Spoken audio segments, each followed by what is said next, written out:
हैं। उनका बोलना उनकी इस हताशा को दर्शाता है और दिखाता है कि वो बहुत तनाव में, बहुत चिंतित हैं। एक आध चरण के बाद वो चुनाव प्रचार के लिए घर से भी निकल पाएंगे। हताश हैं, निराश हैं, बेचैन हैं, व्याकुल है।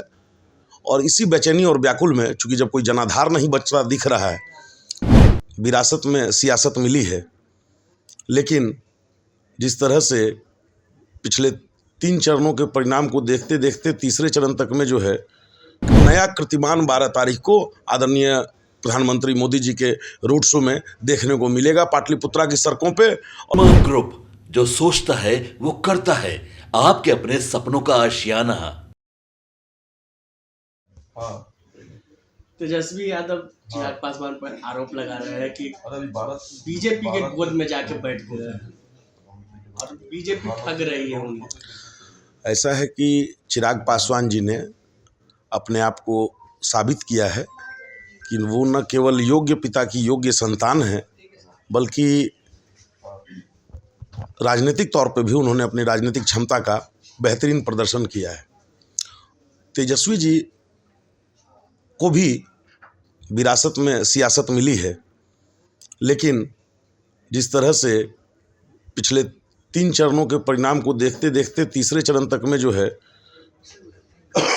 उनको तरह तरह का शरीर दर्द और बदन दर्द और ये हो रहा है। मुझे नहीं लगता कि अगले एक आध चरण के बाद वो चुनाव प्रचार के लिए घर से भी निकल पाएंगे। हताश हैं, निराश हैं, बेचैन हैं, व्याकुल है। और इसी बेचैनी और व्याकुल में चूंकि जब कोई जनाधार नहीं बचता दिख रहा है, तो कभी चिराग जी की चर्चा करते हैं। आप अपने पार्टी की, अपने कार्यक्रम की, अपने पिताजी की, जो माताजी और पिताजी की 15 साल की सरकार थी, उसके आधार पे उस पर बात कीजिए ना।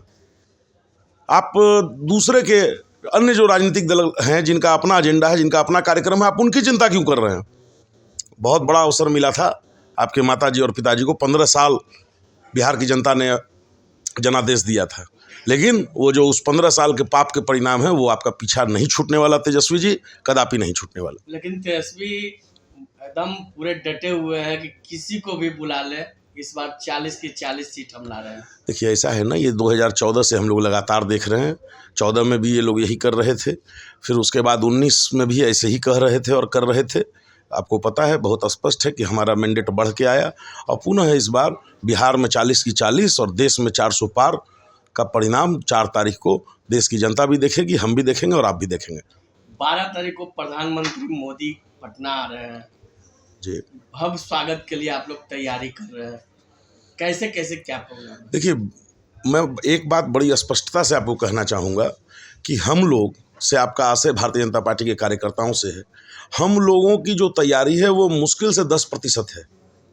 जो हम लोग क्षेत्र भ्रमण के क्रम में जो हम लोग उल्लास और जिस तरह का वातावरण देख रहे हैं, उत्साह देख रहे हैं आम और आवाम में, चाहे वो व्यवसायी वर्ग हो, चाहे वो महिलाओं की हम लोग बात करें, मतलब जिस भी वर्ग की और जिस क्षेत्र की बात करें, वो लोग इस तरह से उत्साहित हैं कि एक नया कीर्तिमान 12 तारीख को आदरणीय प्रधानमंत्री मोदी जी के रोड शो में देखने को मिलेगा पाटलिपुत्रा की सड़कों पे।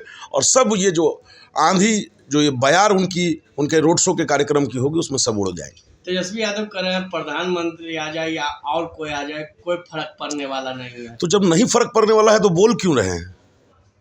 जब नहीं फर्क पड़ने वाला है तो बोल क्यों रहे हैं? उनका बोलना उनकी इस हताशा को दर्शाता है और दिखाता है कि वो बहुत तनाव में, बहुत चिंतित हैं। उन लोगों को मालूम है कि जिस तरह से 19 में 0 हुआ था ना, राष्ट्रीय जनता दल को, आप लोगों को ख्याल होगा कि राष्ट्रीय जनता दल 19 में 0 उनकी फिर वही दशा होने वाली है। उसी फ्रस्ट्रेशन में बोल रहे हैं। पनोरमा ग्रुप जो सोचता है वो करता है। अगर ये वीडियो पसंद आई और वह बिहार के राजनीति और बिहारियत से सरोकार रखेनी तो सब्सक्राइब बटन दबा के चैनल के सब्सक्राइब कर ली। ओजे एगो घंटी बा, ओकरा बटन दबा देला से कुल सटीक और मारक खबर रुआ मुफ्त में मिल जाई। अगर रुआ पत्रकारिता के हमनी के नया प्रयोग में सहयोग कर चाहतानी तो ज्वाइन बटन दबा दी।